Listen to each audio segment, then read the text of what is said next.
Hi, I'm Stefan, the BMW DIY guy, and I want to show you how you can dramatically reduce road noise and improve the sound quality of your speaker system in your car.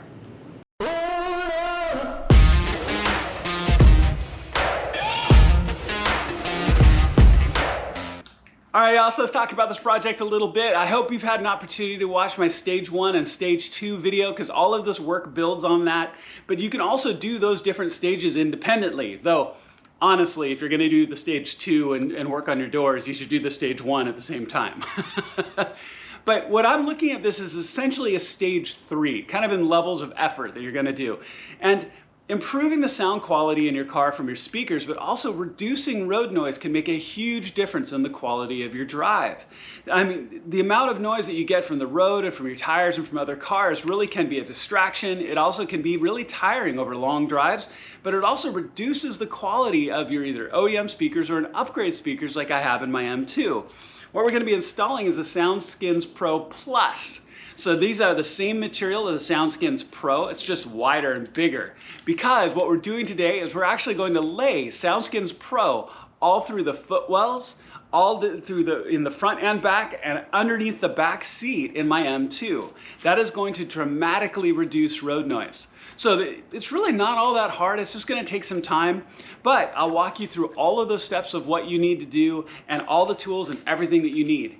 As always, everything you need will be listed in the video description below as far as part numbers and tools and materials and everything that you need, so make sure to check that out.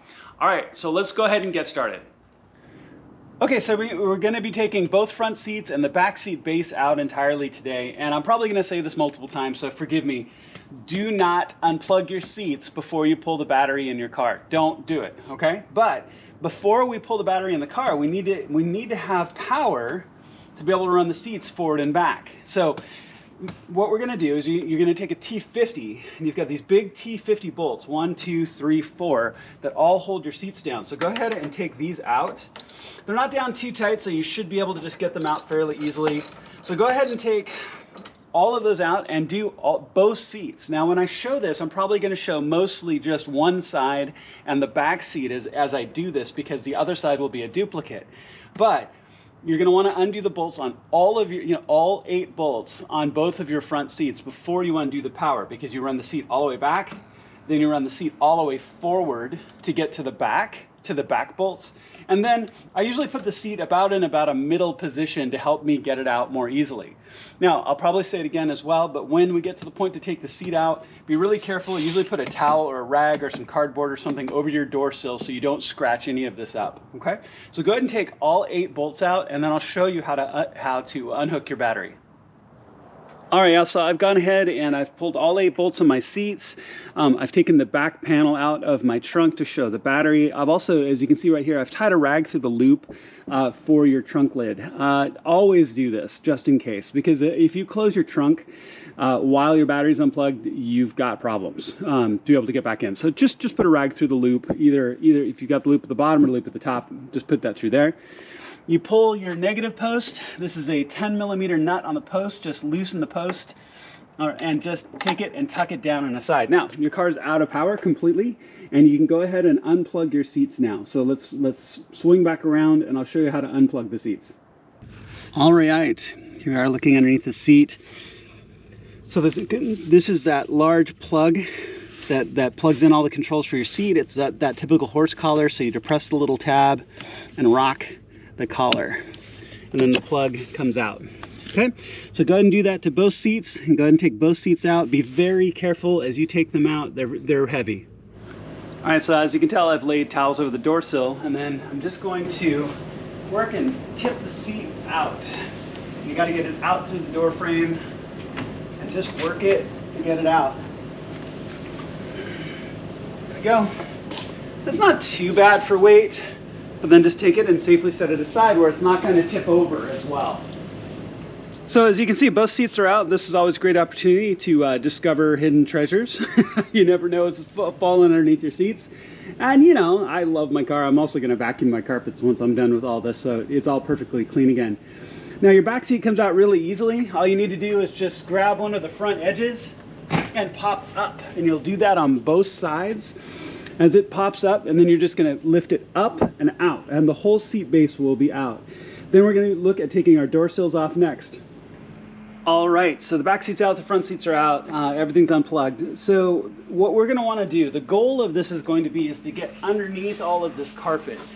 And we're not able to get the whole thing out. I mean, if we're in a situation where we take the whole carpet out, that's an entirely different matter, but the entire center console would have to come out.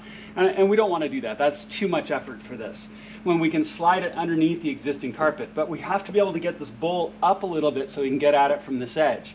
One of the very first things you want to do is take your door trim off. You can use a plastic trim tool. You can also get your fingers underneath it and just kind of start to pry at it, and it will start to pop up. Be gentle with this. There will be some big pops as it comes off with these big plastic clips, and then slide it out from this end because there's a little locking hook on this end. You don't want to just pull on it and break it. Okay? Now, what often happens, and did in this case, is all of the big white plugs that hold this trim in place all stayed back behind. So just take a pair of pliers and pull all of these plugs out. But setting this aside, you can see where we can start to get underneath the carpet. So now this carpet has foam. When you look at it, we're really looking at the differences in foam here. This foam is really good for heat and temperature, but it's not good for sound. What we want to do is get underneath this and lay a layer of Soundskin underneath this, and then put this back into place. So the other thing you're going to want to do is take off your subwoofer cover. These are T20s, so 4 T20s. Go ahead and take this off, and then we're going to look to start kind of pulling the carpet up where we can, and we'll also do the same for the back seat. All right, so once you have your subwoofer cover off, you can start to see how the carpet's going to start to come up. And I want to do the right combination of taking the right amount of things off, but not tearing the entire car apart where it's not going to do any good. So where we can leave plastics on, I'm going to leave them on. For example, like I said, with the center console, to get the entire carpet bay out, we'd have to take the center console off, which I'm not going to do. So one of the other things you want to do is you want to pull the cover off of the base of where your seatbelt secures down. That's a T50 bolt at the bottom, so go ahead and back that out because that holds the corner of this carpet down. Once that's out, we can start to peel especially this back edge up. Now you will have carpet right here underneath this side plastic piece. Now in theory we could take this off. I'm going to avoid doing it because we can just peel the carpet from underneath it, as you can see where it's starting to come out. But you have to take that bolt out. Then this entire side should be able to peel up and back, and you'll see the entire footwell.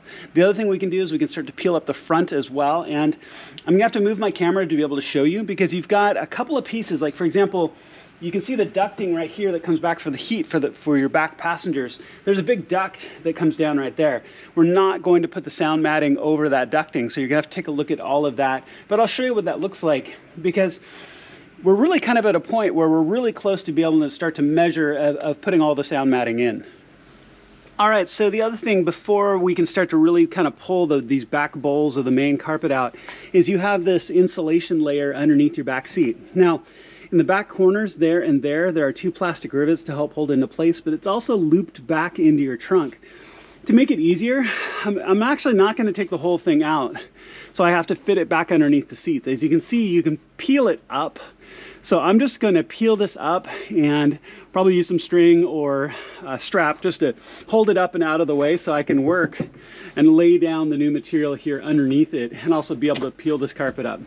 Okay, so now that rear insulation layer is pinned up and suspended out of the way, you can just peel the carpet up, and as you can see, the passenger footwell is up. You just peel it from underneath the edges of your side trim here. You peel the carpet out and then lift it up, and it's got the square edges on it, so it wants to fight you a little bit as it comes out of this footwell because it's cut square to fit into that. But as you can see, it's up and out really easily. Okay, so you can see all of the surface that we're going to want to start to put the Soundskins on. So underneath the back seat right there, down the footwell right there, down through where your feet sit. Now, and again, I'm probably going to say this a couple of times, but keep in mind all of your post positions, right, where your seat posts go. You don't want to cover those. So when I come up and I bring the material up, I'm going to cut out around those posts. Then we're also going to take a look at the front as well. Now, the front's going to be a little bit different because it has the ducting for your heat. There's actually a little bit of a foam block right here underneath the carpet, which I'll show you in a second. But we can do it in multiple sections, all right? So let's do the back first, and we'll start to lay out the material. Okay, so now that the carpet's up out of the way, now you start to need to make decisions on how you're going to lay the material in. And you really want to have it as seamless as possible, with as few cracks, you know, separate pieces and all of that as possible. But at the same time, you don't want to interfere with the structures of your car. For example, like, you know, where your seat bolts go and where your seatbelt bolt goes. So you want to do it in sections. So the first section, let's go ahead and start with the passenger footwell first, because it's going to be the easiest to work with. I'm going to lay a big solid piece across here, across the bottom, and cut out pieces to go around all of the mount points. And then I'm going to cut a separate piece to cover the footwell wall here as well. We could potentially try to lay one piece in, but this is such a sharp angle. What we don't want to do is start to interfere with the sharp angles of your foam and everything else to sit in here. You want it to sit in really nicely. So this is 30 inches, so just take your tape measure. I want it to come down the transmission wall well, to come across. And it's about 30 inches. Now, the nice thing is that the Soundskins Pro Plus is actually 30 inches wide, so, or 29 inches wide, so it's perfect. This distance right here, so as we look at this first distance, we're looking at about 15.5 inches. So I'm gonna go cut a 15.5 inch section of the material. Make sure not to peel the backing off yet, and then we're gonna start to fit it in. We'll take it, we'll fit it in here, we'll find where our cutouts are, and we'll start to make those cutouts so it lays in here really, really nicely. Because what we want is we want a really nice clean install that not only does the job we want it to do, but doesn't interfere with any of the rest of the OEM pieces. Okay, so go ahead and go cut yourself a section like I'm going to do. We'll come back and we'll look to start to fit it in. Okay, so I've got my piece of the material, so I'm just going to test fit. I'm going to slide it up high up on the transmission wall right there, lay it into the footwell, and you can see where it's going to start to go around our post right here. Going to go around our post on this side, and like I said, I'm going to cut very generously away from all of these posts because I don't want to foul our seats or the seat belts or anything else. But you can see how it's just really quite easy. It lays in very, very nicely. This material is really easy to work with. So what I'm going to do is I'm just going to take a pencil and mark where my cutout would be. So I lay it down really tight and flat against this post right here. I'm going to mark my cutout around that well for the bolt. I'm going to do the same thing on this side, mark around it so I can cut out and around, and then do the same for your seatbelt. Okay, so go ahead and cut all of that out after you mark it, and then we're going to look to lay this all in place. All right, so you can see the materials laid back in. I still haven't pulled the backing yet, but I've cut all of my openings around my bolt points. So the other thing, I gave it a little bit of, I'm going to snug it up against the post on this side to give a little bit of extra room on this edge so I can slide the piece down that I'm going to put against this wall. I can slide down right here. Okay, but fits in very, very nicely. I also put just two tiny little slits right here just to fit around the metal molding for your bolt mounts, just a little bit better so it'll lay down flat. So really easy. I love working with this material. It's surprisingly easy. You just get a good pair of scissors and it molds very, very well. You can get a roller, which I highly recommend as well. So once we start to peel this, I'll roll it down so it sticks down firmly. Okay, but this is really easy to work with, and it's gonna be easy to lay back in. Okay, so at this point, once you're confident that all of your cutouts are good, you can start to peel the backing. So what I tend to do, because it is very sticky, and once it starts to stick down, it doesn't want to come back up, which is good, but you don't want to try to place and replace, right? So what you usually want to do is take one side, like I'll probably peel this edge first, or I'll peel this edge first to fit it up into here, and then slowly peel it from underneath to lay it all down and lay it out perfectly. But just peel back a section like this. There you go. Just peel back a nice section. Make sure you don't have any of the backing stuck behind. I got a little bit stuck right there, which I'll get off. And then just fit it up into place and lay it all the rest of the way down, peeling the rest of the backing off. All right, so I don't have the backing pulled on this piece yet, but you can see how you just laid it into place. I had that rectangular piece. I went ahead and cut the full 30 inches, though I ended up cutting the end off here. Now, whenever you're cutting material, I always try to cut too little. And what I mean by that is I leave more material than I probably need, because obviously if you have a big piece and you cut it too short, you're either going to have to patch it in or you're going to have to cut a whole entire new piece. And as much as possible, I want to have big, long, solid pieces. So I cut this one a little bit long and then cut it to shape, cut it a little bit long, cut it to shape. So as you can see, it just fits in. So then it just tucks in behind, it tucks in, but there's a piece of foam right here. It's going to tuck in behind the foam and cut into this gap. I had to cut a little bit of a curve right here, cut the curve right there. Then I'll peel the backing and just lay it all into place just like that. Now, also when you're cutting these materials for one side and you know that they're right, you can then turn around and cut the same sizes for the other side. So, you know, when I did this piece, it was about 15.5 by 30. So I cut another 15.5 by 30 that I'm going to use on the other side. This was about 9 inches, so I did the same. So all of my materials are going to be ready for when I do the other side. Okay, so I'm going to get this secured down. We're going to talk about the seat base for the back seat, and then we're going to take a look at the front seat here, which is off camera a little bit. We have to peel the carpet up. It's going to be a little bit harder because the carpet's going to have to sit up out of the way. It's not going to sit as nicely as it does here in the back, but we're going to talk about underneath the subs and the heat ducting and all the rest. So go ahead and get this done, and then let's do the back next. All right, so let's go ahead and look at the back seat here. So obviously this is going to be much wider than a single strip, so we can't do it all in one strip. But if you remember that the floorboard was roughly 30 inches or 29 inches, and the material is 29 inches wide. So really 2 pieces are going to fit perfectly in this section. So all you need to do is measure this curve up against the back, make sure that you get under, you know, the curve right there. And it works out to be basically about 26 inches. Now, the only extra challenges you're going to have here is, as we start to look, forgive that extra noise, is you've got all of your clips, right? You've got your clips for your seats, so you're gonna have to do some extra cutouts there and there around the seat belts. So what I'm gonna do is I'll cut circles. So in the piece here, I'll cut out and around for the hook for the seat. There, I'll probably cut a big circle to cut around the hook and the seat belt. Same thing on the other side, same thing on the other side. So basically just lay out your material. I'm gonna overlap this edge right here. So I'm gonna come down and overlap to get over this edge, leaving the wiring harness here exposed. And it's really just going to be the same thing. Just cut, measure it, cut it, and get it all set into place. Cut out your cutouts for the rest. Now on the other side, which is hard to see right now, you do have your low pressure fuel pump over there, but it's just a flat cover with some cabling. So I'll move my camera when I get to that side because I'm going to do this side first in one big piece. Like I said, I believe it's 26 inches, but I'm going to measure again. I'm going to cut that piece. We're going to look to fit it in on this side.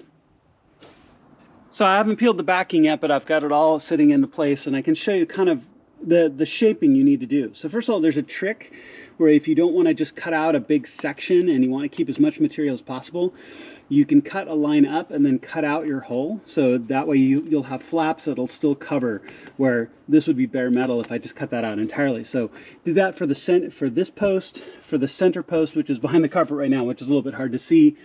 As you can see, cut around where the seatbelt sits, down this line, under this hook. Don't forget the hole for that little plastic rivet for your insulation carpet.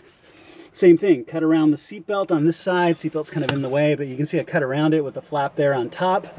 And then I'm just going to peel the backing and lay it all down into place. And with the length of this covers a little bit more than 50% of the back seat. So the piece on the other side is going to be a little bit smaller.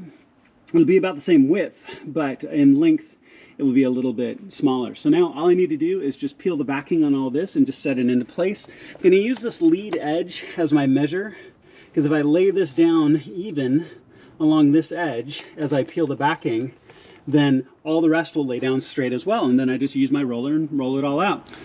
All right, so here we are looking at the passenger side of the rear seat. I just cut this piece to fit just like the other side. It ended up being about 26 inches wide by about 23 inches to fit. And then just cut it out around all of the hooks. Again, don't forget the hole for the little plastic rivet for your insulation. Cut it out around your seat belt. The backing still isn't down yet, but I just wanted to show in place. You cut around your post for your back seat. And all in all, the back seat should be done. So just peel off the backing, get it all set into place really, really well. And then we will do the driver's footwell next. All right, so let's look at the driver's footwell now. So there's a couple of choices that we can make as we do this. So first of all, as you see, you've got your heat ducting that comes down and goes to the back seat right here, and you've got your sub underneath right here that sits in a big box that's held down by 2 bolts. So you also have this foam piece right here that actually is sitting on two posts built into the frame itself. So basically, you've got a decision on how much of this you would like to do, and I'm going to do as much as possible. Now, when I look at this, I don't believe that I can get matting underneath this ducting. It's pinned down and it's right absolutely flush against the body right here. So if I slide a piece all the way up, and I haven't removed the pedals, as you can see, but if I take basically a rectangular or square piece and I cut out the arc of the ducting, I can slide it in right here. I can also punch these posts through the matting, which will hold the foam. So I'll go from right there to right there and across and cut out that scallop. Should be an easy way to shape. Now here in the middle, we're looking at a similar sort of choices where you've got a number of cables and ducting, but this back seat duct, if you look, is just held in pressure clip, and there actually is space here underneath. There also is a little bit of space underneath your sub box. So if you unplug your sub, which is the cable right here, and then you take out these two bolts, which should be 10 millimeter, your entire sub box will lift up and out. So then, if we can, we're going to fit matting all the way underneath the sub itself. Now, if there isn't enough clearance, and it's fairly tight, if there isn't enough clearance, then we can do this piece here up the side of the driver's wall, or up the transmission wall. So, all right, so let's go ahead and take a look at the center section. Now, a couple of things. When you pull the sub out, you can see the bracket that it sits on. Like I said, those are two 10 millimeter bolts, but you also have this rubber disc that sits here underneath to cut vibration, I suspect, of the sub against the body. Now, the other thing you want to notice, though, is that's a drain hole straight out of the bottom of the car. So I went ahead and cut a good clean circle around it. The matting is actually, when it's pressed down, is lower than this rubber gasket, so I think it's going to be fine for fitment. I cut it around the bracket, and then I'm just going to lay it underneath the cabling and up the transmission wall. So I think this is going to fit perfectly. I will measure and cut. So this was 9 inches, by the way. So this was 9 inches by that same 29. So I cut off a 9-inch strip, and I'm going to run it up the transmission wall. And then I'll have the measurements for the footwell section here in just a second. But I wanted to show you that this is going to work, and it fits underneath the heating duct just fine. There's plenty of space there. So this is going to work really, really well. And I suspect it's probably going to help the subs out even a little bit more, which is nice. So let me get this set and the measurements for the footwell. So I've got everything reinstalled, at least, for the under carpet stuff. As you can see, the sub is back in. I made sure that it sat down well on that rubber grommet, that rubber plug. The duct is back in. When you make sure you put your carpet back in, make sure that the duct is through the hole and not trapped underneath. Make sure that your cable for your seat is also not trapped underneath. The foam went back in just with no problem whatsoever, and I feel like it's just, microscopically higher than what it was. I'm sure it's going to be fine. I filled in all of the back places that were open with some of my scrap material. It worked perfectly. I had one scallop piece of fit in there just perfectly. It was like pre-cut for it. So everything on this side is completely done. It's now the time to put things back together. If you haven't done the other side, go ahead and do that, and we'll look at what it takes to start to wrap this up.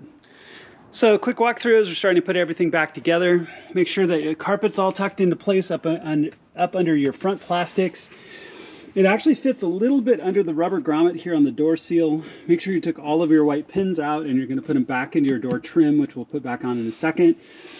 There's the pin for your seat cable that goes back in the carpet. You put your sub cover back on. Make sure that your heating duct is through the carpet and set. And make sure all your carpet's all set down. Now, also, you can re-secure your seat belt, bolt it back down. Now, one thing I did notice, and this is a bit of a bummer, so you see this cover comes right off, that the tabs on this cover broke. And as it turns out, both of mine broke. You can see the little fingers broke off. So I can fit this back into place, and it's going to stay mostly in place for right now, but it's a little loose. So I'll have the part numbers listed for this in the video description, just in case you run into the same problem that I did. All right, so I've gone and laid this back material back down. I need to put those push rivets in on both back corners. It's back underneath the carpet, and the carpet is back over the seat posts where they're supposed to be. Now, when you feed your back seat back in, the back end goes in first and then it snaps down. Make sure that you feed your seatbelts up through the holes in your back seats, and it really is that simple of just fitting it back into place and snapping it down once you put those plastic rivets back in. And then we can look to put the seats back in.